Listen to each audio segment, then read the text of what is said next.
Well, welcome everyone again to the uncommon cuckoo. Why a bird with common in the name caused such a commotion. My name's Dan Berard. I'm the president of the Ocean State Bird Club. I'm a nature nerd, and some of you now know I am also a serial mascot nerd. So we get started, something I want to mention. We have our chat box over on the side. As you're listening to the presentation, if you think of any questions, feel free to type them into the chat box, and I will check on them at the end of the presentation. So before I begin, there are two people I would like to thank. I'm not sure if they are here, but I'd like to thank Al Shank for finding the bird. I believe it was November 1st when it was first reported. So thank you, Al, for doing that. It's amazing. This sighting is what we would call a mega rarity, and that word's not used lightly. It's just an incredible sighting. And I also want to thank Molly Allard of the Northern Rhode Island Conservation District. They manage Snake Den Farm, and they were able to work with the birders and the managers at the farm to make everything go smoothly. So thank you to them. And without further ado, let's get started. So, common cuckoo, some things we're going to talk about. What is a common cuckoo? The distribution and migration. How did it get here? And then we'll be answering some questions. So something I do want to mention, the photos here are from Mike Tucker, Nick Bocelli, and then I also did use Google just for educational purposes. So this photo here is of the common cuckoo in question. This photo by Mike Tucker is of the common cuckoo in Johnston, Rhode Island. So who are you calling cuckoo? So this photo on the right here, this is a adult common cuckoo. You can see it has that overall gray color. So common cuckoos, they're a very widespread breeder throughout Eurasia, and they're a winter visitor to tropical Africa. And so I guess if you're thinking, well, okay, common cuckoo, but something to keep in mind is that bird names are weird. So as far as a common cuckoo goes, common doesn't necessarily mean its abundance. It means it's sort of the typical cuckoo. Kind of think of a kid's shirt. You know, kids have a shirt that just has a car or a pickup truck on it. It's just kind of, that's the standard. If you were to ask me to draw a car, that's what I'm going to draw. That is the standard, the type. So here, the common cuckoo, they often just refer to as cuckoo because it's their standard type cuckoo. Similar how we have the common tern, and then the tern that's smaller than the common tern is fleece tern. So these cuckoos are found in a variety of habitats, the field, parks, wetlands. They feed primarily on unappetizing caterpillars and beetles, as well as various small insects. Now, when I say unappetizing, what I mean is, if you think of our yellow-billed and black-billed cuckoos, they eat gypsy moth caterpillars. So thanks to them for doing that. But if you've ever picked up the woolly bears, which the cuckoo in Rhode Island is eating quite a bit of, woolly bears or any caterpillar you see that looks fuzzy and looks like it would be soft to touch, you actually don't want to touch it. It's not good. So if you see a gypsy moth caterpillar and they have all those little spines sticking out, birds can't normally eat those. It would upset their stomach. So I'm not sure the specifics on how common cuckoos are able to do it. However, our black-billed cuckoos and yellow-billed cuckoos, when they're eating those caterpillars, if they get all those spines stuck in their stomachs, what they'll actually do is shed their stomach lining, regurgitate it, and then grow a new one. So it's a pretty amazing adaptation to take advantage of a food source that other birds can't. The cuckoo in Rhode Island was also seen eating monarch caterpillars, which are also poisonous. So there has to be some adaptation there where the bird can feed on those unappetizing caterpillars. And of course, if you think of a field, a park, a wetland, or a forest, and if you look at the bird perched here, they actually feed quite a bit like a bluebird. They sit out in the open, they look around for their prey items, and then they drop down to the ground. Very different from the cuckoos we're familiar with. And here's said cuckoo on the ground eating a caterpillar. So something I want to mention here in this photo, everyone can see my mouse. So right here, this little white, almost spur line, there was quite a bit of talk about whether or not this bird was an immature or a rufous morph adult female. But again, this little white spur here, the adults just won't show that. So that little mark there, we know this is an immature bird. If you look closely, you can see these wings are drooped a little bit. That's a pretty standard behavior for this species. They tend to sit with their kind of like, oh no, they're kind of just hunched over. So that's pretty typical for them. So they are brood parasites, meaning they lay their eggs in the nest of other species, and that chick often then outcompetes the host young. So this would be a whole entire presentation on its own.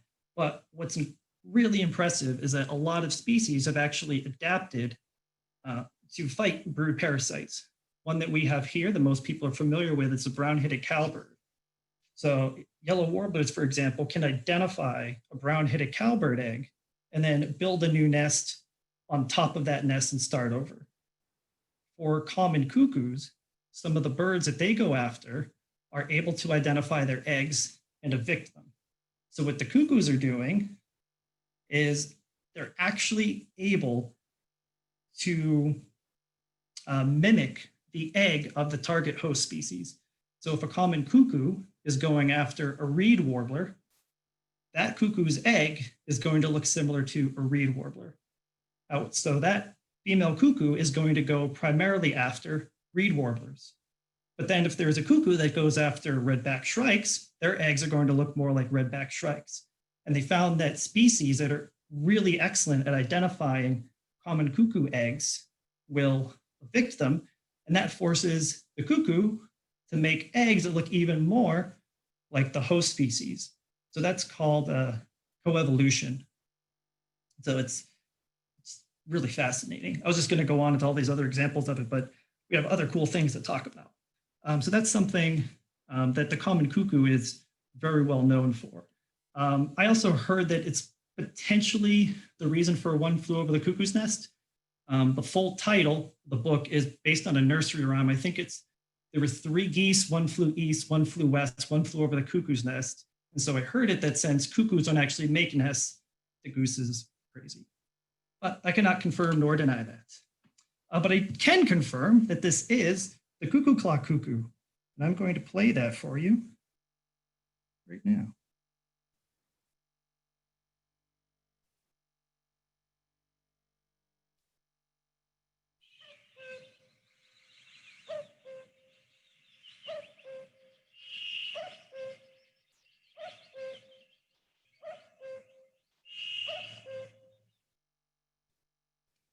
And so that is the cuckoo of the cuckoo clock, which I think fun fact about the cuckoo clock, once they showed up, it seems that they kind of just took over quickly. So I'd always compare them to like, a Furby or like whatever the big Christmas toy is. There was no real long time before they were widespread. They just were created and then all over the place. So that's pretty amazing. So also amazing, there are 3 records of common cuckoo in the lower 48 states. Martha's Vineyard in May 1981, Santa Cruz, California in August 2012, and Johnston, Rhode Island this year. So I wanted to clarify lower 48. So there is one record, I can't remember where it is. I believe it's Newfoundland, I think. And then they do show up with some regularity off the Aleutians in Alaska. However, to get one all the way down here in the lower 48s is absolutely incredible and a mega rarity. So I want to briefly compare cuckoos to cuckoos, because if anyone is familiar with our cuckoos and you think, how is that thing going to fly across the ocean? Well, if you look at the black-billed cuckoo on the left, this is a bird of scrub. So they're going to hang out, power lines. And so they're built to kind of just flop around in between thickets to go after caterpillars. Yellow-billed cuckoo, look how large and thick this bill is. It's a much heavier bird. They move more slowly. They're more lumbering. And they're the ones that are preferring, tent caterpillar nests. They can just go up there and just eat a whole bunch at once without having to move much. And they're not long distance migrants. But remember, these are going straight north to south. So they can stop consistently and feed on their way south. They don't need to make a huge migration without feeding. And so let's throw in the common cuckoo at the bottom there. It almost looks quite a bit like a kestrel. I mean that as in our American kestrel and also the Eurasian kestrel. If you look at the wings on the common cuckoo on the bottom, you can see how pointed they are. And if it takes a little bit of practice. And but if you look how broad these wings are, but they're still short. So this is a bird that every time it flaps its wings, it's getting a lot of air combined with this long tail. It's built to be floppy. But if you look at this cuckoo, look how aerodynamic it is. It's almost built like a torpedo. So this is a bird that by design is supposed to fly further distances. So if we're looking at the distribution, the yellow is their summer or breeding range, and then the blue is where they overwinter. And so there's a few populations, and we won't get too much into it, but there are some over here. And these are likely the ones that end up over in Alaska. There are a few populations around here. And what they're doing is they're using Lesvos, and they're going down here through Africa. And then there are other populations here that are going. Oops, I just got muted.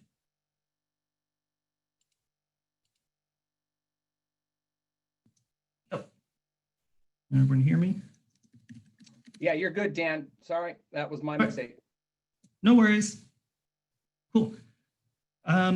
Yeah, so just to back up a little bit. So there is a population that's over here that's likely taking the longer way. So again, there are ones that are going this more direct route, and then some are going a little bit further. So how did it arrive here? So this is the Earth. And there's a little thing on the Earth called the jet stream.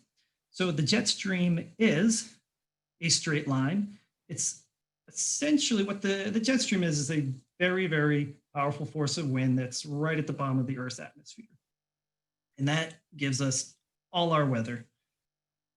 And so it's a straight line, but because the Earth is on a tilt, it looks a little bit something like this. And it's also much wider than this is. But as the jet stream is going along this way, something to keep in mind is we have cold, polar air up here, and then we have warm tropical air down here. So what's going on is the tropical air is moving up this way, and then the cold air is kind of staying up here. But every once in a while, we'll get an extra bit of pressure coming from up here, and it creates a large, what's called an anticyclone or high pressure area. And so what's happening is exactly if you were scuba diving and you were under a lot of pressure from the weight of the water, you're under a lot of pressure from the atmosphere. And so whereas the air in a low pressure system goes counterclockwise, the air in a high pressure system here is going clockwise. And so what's happening is because there is so much pressure there, any weather system or storm front or whatever that wants to come in can't hit this, and so it gets trapped. And so if you were to shift this just to the left here, what are we going to have? We're going to have consistently warm air coming in, and we're not going to get anything cooling coming in from the northwest. I feel like I should be in front of a green screen right now. But this is called a high pressure blocker. And you can see this shape here, kind of looks like an omega symbol. It's called an omega blocker. And so as the wind is going this way, not all of the wind's going up here. Remember, the jet stream is very wide. It's like a ribbon. And so what's happening is some of that air is going just south of that high pressure system. So we're a cuckoo, and we want to get down to Africa. So we're doing that, but on our way down, well, we get a little confused. There's remember, instead of being able to fly right down here, there's a lot of pressure that's coming back here that we're not used to. And so what we're going to do is we're going to just, fly into it, see what happens. That didn't work out. So now that we've been thoroughly bonked, well, let's just kind of go up this way. So remember that all the pressure here is much higher than the lower pressure here. So while this is going counterclockwise, this is going clockwise. So this may send the bird up here, hits the high pressure area, continues up to the peak, goes down, and where does it end up? It ends up in Rhode Island. My feeling is that this may be what happened because there are some records up here, then as well as Massachusetts. But certainly the bird could have come here, got caught up and gone up this way. Essentially, what's going on is as this bird was flying south, it hit this high pressure system that threw it off course and it ended up over here. And so that's what I want to mention briefly is, well, are these rarities recent? And as you can see by the slide, yes and no. So some other species that are quite rare that Rhode Island has been seeing, there's some stints, Enteric sandpiper, which is also an excellent find. These birds, shorebirds in general, are long distance migrants. So for a lot of these birds, and remember even the cuckoo, this is an immature bird. This is their first time. And even a bird that is flying with a flock is still essentially, it's going to sound sad, but it's on its own within that flock, meaning it has its own navigational system. And so there's all these amazing things that birds have that we don't see. Like, for example, a bird can actually see magnetic fields. Turns out they can only see it out of one eye, but I can't see it out of either eye, so that's not too shabby. And so birds just see the world in a completely different place. And so if you have a curlew sandpiper, there was one that was showing up in Chatham consistently around the same time for about 5 years. When it showed up, it was a first-year bird. It was a young bird. And then the next few years, it kept showing up around the same time. So this is a bird that was going in a completely wrong direction, but it was able to do it successfully because it is a long-distance migrant made to consistently travel large bodies of water. And so when you have these other European vagrants, something like a cuckoo or other birds that are, trying to think of their warblers or anything that would make it over here, it's sort of by chance that they were able to make it. And so the sad reality is that these birds are likely not able to make it back. And while it is sad to think of that, something that I always think of is how many birds were able to. There's this bird that was on this incredible journey that I was able to actually, be a part of, but there were all these other birds that were able to go all the way to Africa. And then there was this meme going around for a while. I believe it was a cardinal that was singing, and birders looked at it and they're like, oh, it's just another cardinal. Another cardinal took out a bird book, looked up the range map, saw where it was rare, went there, and all these birds were going crazy. So remember, we're going crazy because this is a bird that we don't see here, but we have birds that go on these amazing journeys all the time, and they're able to make it. So that's something that I always, try to think of. So are these rarities recent? Yes and no. So why yes? Well, changes in population and habitat can affect the vagrancy. Some pretty good examples in Rhode Island. Red-headed woodpeckers. They've been breeding in Rhode Island for a few years now. Their numbers are increasing. And now, they're throughout Charlestown, Rhode Island. They're a little bit closer to Connecticut, but they're being seen with more regularity. And not in just a few areas where they were breeding, but now they're showing up at people's feeders of Warwick more often. So that's a bird that is, over the past few years, it was rare and now it is less so. And the reason why is they're successful to the south and they're expanding. Red-headed woodpeckers like flooded marshes, so beavers are actually beneficial to them and they create habitat. Another bird that is similar to the red-headed woodpecker in its habitat requirements is a prothonotary warbler. Prothonotary warblers have nested in Rhode Island for a few years in very small numbers, but now there's more. And remember, prothonotary warblers are a cavity nester. So they're nesting in holes in trees, so they don't need to wait for the leaves to come out in order for them to make a nest. So they show up pretty early. So a lot of these prothonotary warblers we get in the beginning of spring maybe are not overshoots. These are likely pioneering birds. Pioneering is the term that essentially what it sounds like. These are birds that are going to new areas, setting up territories, singing. If they find a mate and it works out, then maybe they'll keep returning there. So some of these rarities aren't things that are blown off course. They're things that are utilizing new habitat. Or in the case of, there's also in Rhode Island, by the way, an American white pelican. American white pelicans don't have a to B migration route like something like a common cuckoo does. They say, I'm going to go where the food is. And so if December, it's warm and this is where the food is, then, pelican, a brown pelican, American white pelican could show up here, eat. And then when it starts to get cold again, they'll just continue to mosey down south. There was an osprey seen recently. It was something very similar, that these birds hang around as long as there is food. And so I guess it kind of goes into here, unusual weather events and climate change. So I mentioned that high pressure system.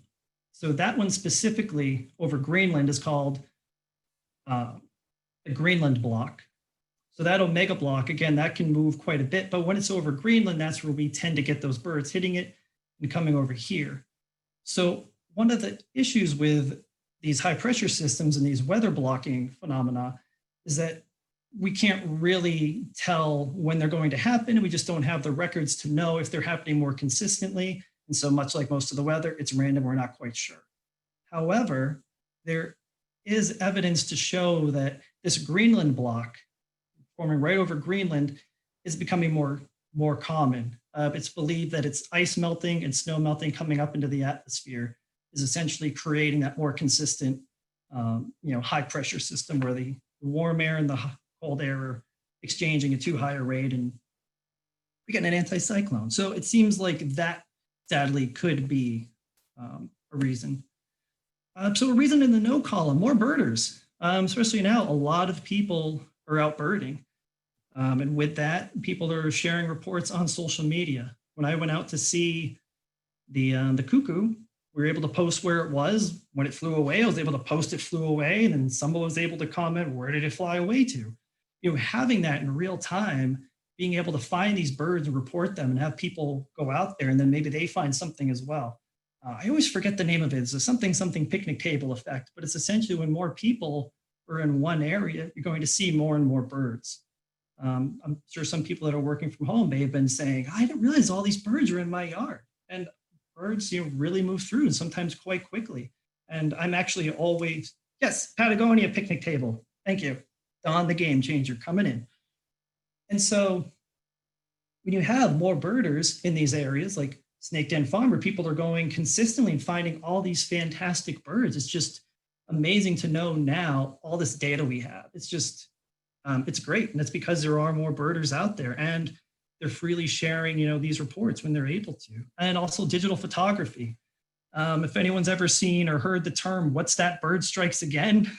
People are seeing these birds in their backyard, and they're able to take photos. When I was working at the Wellfleet Bay Wildlife Sanctuary in Cape Cod, we had somebody who called in, and they described a bird and said, it really looks like a big goldfinch. Like a big goldfinch. And they're like, yeah. I said, can you get a picture? And they said, no. We went there, it was a Western tanager. And then showed them how to set up their camera. And then a few weeks later, they sent a picture of 2 Western tanagers at their feeder. So if people have this access to digital photography where they can so easily take a photo of a bird, it's people have been seeing things like, brown boobies on these beaches while they're just going for a walk. They get a picture. 5 years later, they forget about it. They send it into a record committee, and it's just pretty amazing. More people out there looking, more people aware. It's good. I'll leave it at that. It's good to have people out there and to be aware. So I guess with that, any questions? Dan, there's a couple of questions. Question. Oh, go ahead. There was a couple questions in the chat, Dan. One of them was by Gina Nichols. Has this possibility that this bird was assisted by ship? Has that been discounted? That's a good question. So what Gina is referencing, when these birds are out in the middle of the ocean, if they see a boat or a vessel or anything they can land on, they could land on it. Often when we think of this, we may think of a seabird, more likely, like a gull or something, but land birds will 100% land on these boats and ride it out, pun intended, sure. And so I don't know that it has been completely discounted. Something that is in the pro-migrating camp is that the bird seems to be missing its, I believe it's its outer tail feathers. And so this bird shouldn't be molting right now. So essentially the bird is missing feathers that it shouldn't really be this time of year. And anybody who's ever seen a mourning dove missing a tail, maybe it was a hawk that went after it, or maybe it was flying across, the ocean. So it hasn't been completely discounted. My feeling is that it likely was here itself, but yeah, it has not been completely discounted. And I actually think that's one of the, I'm going to keep rambling. That's one of the fun things with birds is that we can have these ideas. Who knows where the bird really came from and, where it's going to end up. I kind of think that's pretty neat, but it's my feeling that this is likely what happened. Again, because it showed up, I guess you should say that at the same time this weather system was here. So it adds up. Any chance the Alaska route? This is from Alan. Good question. The Alaska route is possible. If it came the Alaska route, it would then have to either go, across essentially the United States or Canada and then make its way down. It's possible, but I think it likely came over in that more direct, shorter route. Although it is possible, but that would be a very long way for a bird to move. And again, the storm system is there, which shows it the timing as well. Dan, another question. Sue Dunn asks, is it possible the bird has now moved south, seeing that it hasn't been spotted there recently? Yes, so it most definitely could have moved south. There are quite a few instances of rare birds that are so rare that there's likely not another one, showing up in one spot and then showing up again. There was one, of course, now I can't. Somebody's going to type it in the chat for me. Philadelphia a few years ago was spot-backed oriole, streak-backed oriole. One showed up in Philadelphia at somebody's feeder, and then one showed up actually in the next town over from me in Sutton, Massachusetts. I believe it was Sutton, or maybe it was Philly, but around my neck of the woods. And so that's likely the same bird. And so there's an instance of a bird going quite a ways and being respotted. There was also a white-tailed hawk that showed up in Massachusetts. One was spotted in New Jersey and then one spotted again in Massachusetts. My feeling, and again, we don't know for sure, is that was likely a bird that went south and then moved back north. So birds have, it's a German word. It's called Zugenruhe, and it's migratory restlessness. And so the reason that they found out was they would put birds in these little domes and they would mimic nighttime conditions and these birds would just, they put ink on the bottom of their feet and they just found all these footprints going south. And so these birds just wanted to move in that direction. And then if they changed it around and made south a different direction, they found the ink over there. And so if we have the common cuckoo, that its inclination is to go south, which again, if it was flying west, hit the pressure system, got knocked up, and then said, I'm going south now, it's doing a nosedive into Rhode Island. I don't recommend actually doing a nosedive into Rhode Island. And so Zugenruhe. So if this bird just has this inclination that it just needs to move south, it could certainly leave Snake Den Farm and move south. One of my feelings and the reason why it hit Snake Den Farm is Snake Den Farm, as far as Rhode Island goes, is fairly high and it's a big open field, which is exactly the habitat that they're looking for. And if you're a bird that's migrating overhead and you look down and here's this field that's up a little bit higher, it's going to land there.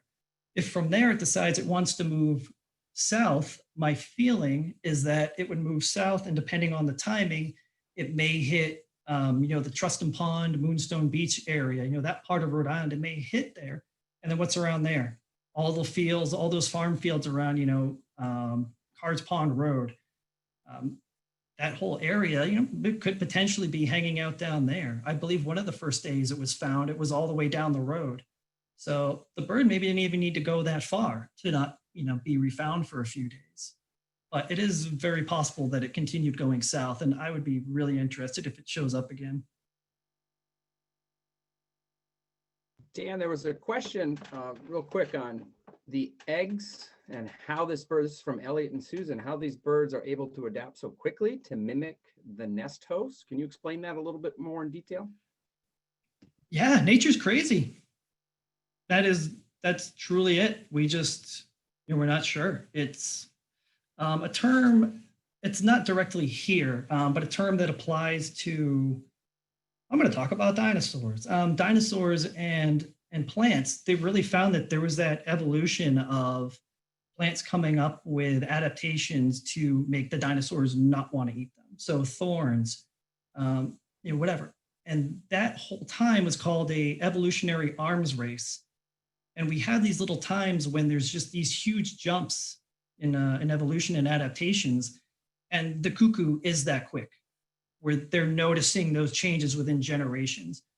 In my mind, how a cuckoo is able to look at an egg and then make the egg look like that, I really have no idea. And I just think it's absolutely fascinating. So I'm sorry I don't have an exact answer for you, but nature's pretty crazy. We don't know. Dan, there was something else about a hurricane from Jennifer, wondering about one of the hurricanes. Could that have brought it up and then the bird was hanging out in a different location at some point, not where birders tend to go?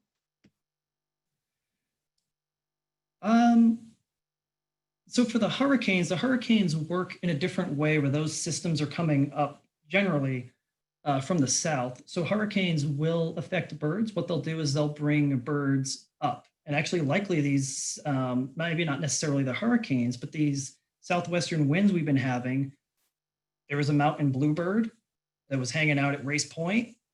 Also, there was an ancient murrelet hanging out at Race Point. The loggerhead kingbird, I think it's down in East Bridgewater. But we have all these western birds that are getting blown up over here, and that goes similar for the hurricanes. Where the hurricanes and these western winds will take birds from the south and the southwest and bring them up.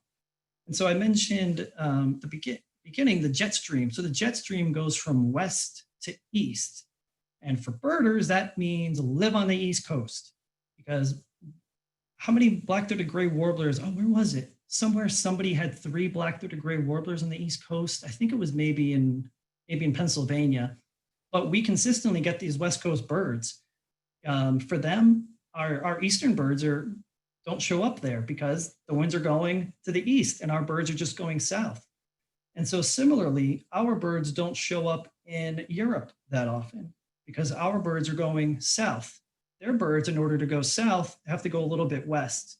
And so if they continue going west, we get their land birds much more often than they get ours. And same for the West Coast. So thank you to the winds. But again, as far as the hurricanes are generally not responsible for European vagrants, but certainly from South America and from the Western Hemisphere, definitely. Dan, from Amy Lovelace, will this bird just continue moving south until it reaches what it thinks is its destination? That's a good question. I can't fully answer that. I feel like it may kind of just keep going south as long as it finds food for as long as it can. And then Don Heitzman sent something in the chat, Dan. I'd like you to read that if you can, talking a little bit more about the 2 routes through Alaska or Europe. So if you can see that, maybe you could comment on that for everybody.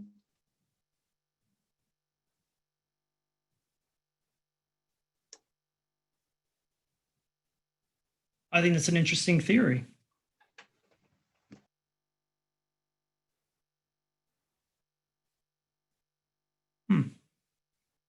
I'd have to think on it a little bit. My feeling is that since we had one in Martha's Vineyard and we had one in Rhode Island, and there's been one in, again, I forgot, Newfoundland, they're all in that northeastern section, lacking records from the West Coast to the East Coast at all for common cuckoo. Makes me think, that those birds are likely coming from the Europe route, whereas the bird in Santa Cruz, California is likely the Alaska route. But yeah, that is interesting. Well, I won't be up all night thinking about that now. Right. Hey, Dan, Gina mentioned too, there was a gray heron that was seen today in Virginia. I don't know if you Oh, know. The one, is it from Tucker Much? so yeah, so this is a really great question. And like all great questions, I'm not going to give a straight answer. So what's really interesting, so a gray heron is essentially the European version of a great blue heron. It's stockier and so it's shorter legged. And the other thing you want to look for in great blue heron, they have those really cool rusty patches. Gray herons don't have that. So what's interesting with the gray heron, so cattle egrets are not gray herons, but cattle egrets actually are not native to North America. They came over from Africa, maybe in a hurricane, landed in South America, Central America, and they eventually moved north. And cattle egrets used to nest in Massachusetts with regularity, but they do show up in Rhode Island. So cattle egret, originally not even from here and now in North America, and very, very common in Central and South America. So little egrets are now becoming, a little egret is the snowy egret of Europe. We get little egrets in the Northeast with some regularity, but down in Tobago, Trinidad and Tobago, but down off of South America, little egrets are becoming more and more common, as are gray herons. So to answer Gina's question, to me, there are enough records of herons within the past few years moving in through Central America and then north. And then there's enough records of herons crossing, theoretically crossing over the Atlantic and coming here in the Northeast that could be the same gray heron, or it could be a second one. So essentially, I wouldn't be shocked if that was the same gray heron that's just hanging out on the East Coast and it was respotted. And I wouldn't be surprised if there's two gray herons that are doing the same thing, hanging out along the East Coast. So that's also something interesting to think about. And then, Dan, there was another question. It seems like you're predicting these weather patterns. I'm wondering if you could predict the weather for us this weekend. That one came in this weekend as well. So I'm not sure what you think. Well, let me check the weekend weather. That was from Jen Scranton. Come on, Jen. Give me an easy one.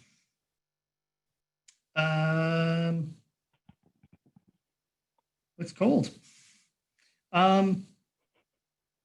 Actually,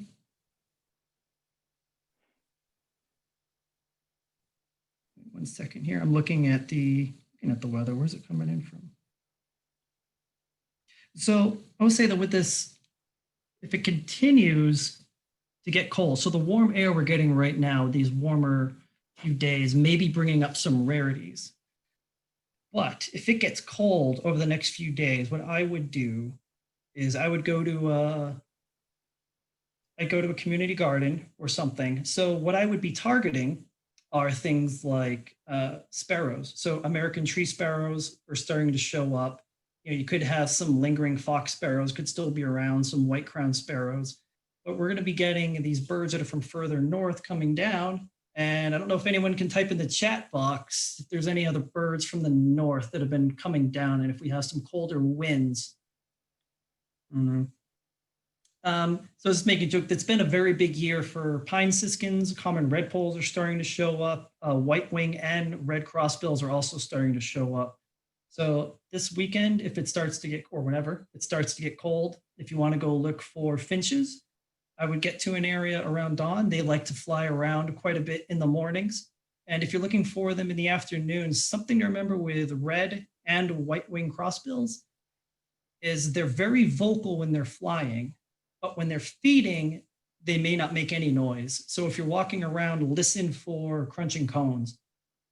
But this weekend, that's what I would do. I would either look for winter finches in an area with lots of cones if I'm looking for crossbills. If I'm looking for siskins, goldfinches, I'm still always looking for goldfinches, and redpolls, I would actually go to, if you have a swamp that has birch trees, those little things that look like cattails or catkins, and they love feeding on those catkins. So I would recommend one of those areas, or a community garden if you're looking for sparrows. It would be northern birds for sure. Thank Ooh, and you, solid Dan. owls. Greg Nemes has a question. Does it say anything, it's about the cuckoo again, does it say anything different that the Martha's Vineyard report was in May, and then the California, Newfoundland, and Rhode Island records are from the fall? Yes. Likely, I would say, yeah, I would just say yes.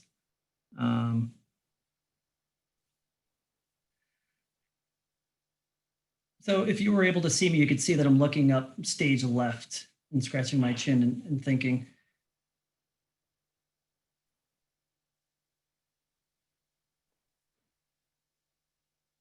I mean, it certainly does. So that bird would be, I would say, a little more likely to maybe come from the west. In that case, I'm just trying to think of, there's been so many. Yeah, there's been a lot of really wacky records in Martha's Vineyard, but I can't remember if they were in the summer. I think there was a phainopepla, but I can't remember where that was off of Tuckernuck. That was like in July. So yeah, certainly could be. Well, I would say this, that the fact that that bird showed up in May rather than in the fall, it certainly means that it could have come here through a different channel because of the time of the year. So yes. Thank you, Dan. Then there's another question from Jennifer Mateo, and I'm wondering if there's a book, name of the good rare, let's see there, what is the name of the good rare birds of North America book that someone at Snake Den mentioned? Someone from New Jersey that was there mentioned that there was an excellent rare bird book. Do you know anything about that, Dan?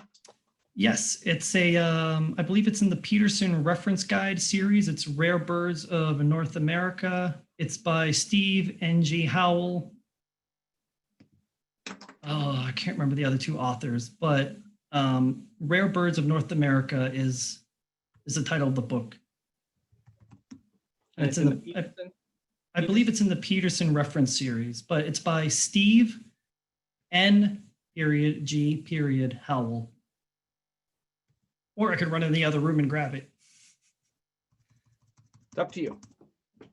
No, it's, yeah, Rare Birds of North America by Steve N.G. Howell. That is it right now, Dan, in terms of the questions.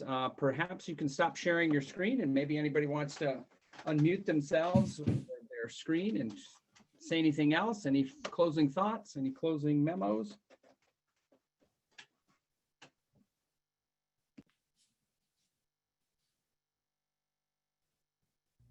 Dan, there's been a lot of compliments in the chat, thanking you, of course, and just some really good information for us to use out in the field and to really think about just how complicated bird life is and how complicated it is to think about all these bird behaviors. And it's really cool to see that you could break it down so easily for us.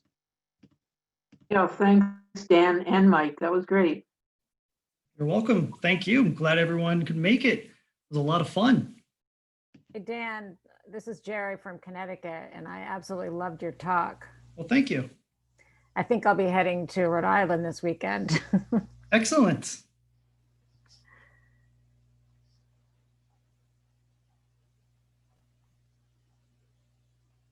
Okay, so if there's no other questions or comments, we'll end this meeting. So thanks for everybody for coming tonight. Dan, thanks for sharing your insight and your expertise.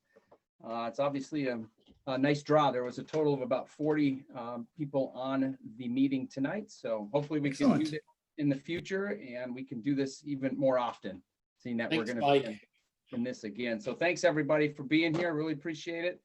Get out there birding. Thank you. Thank you. It was great. Thank you, everyone. Have a great evening. Thank you very much. You too. Nice to see everybody. Thank you. Bye, Thanks. everyone. Thank you. Thank you.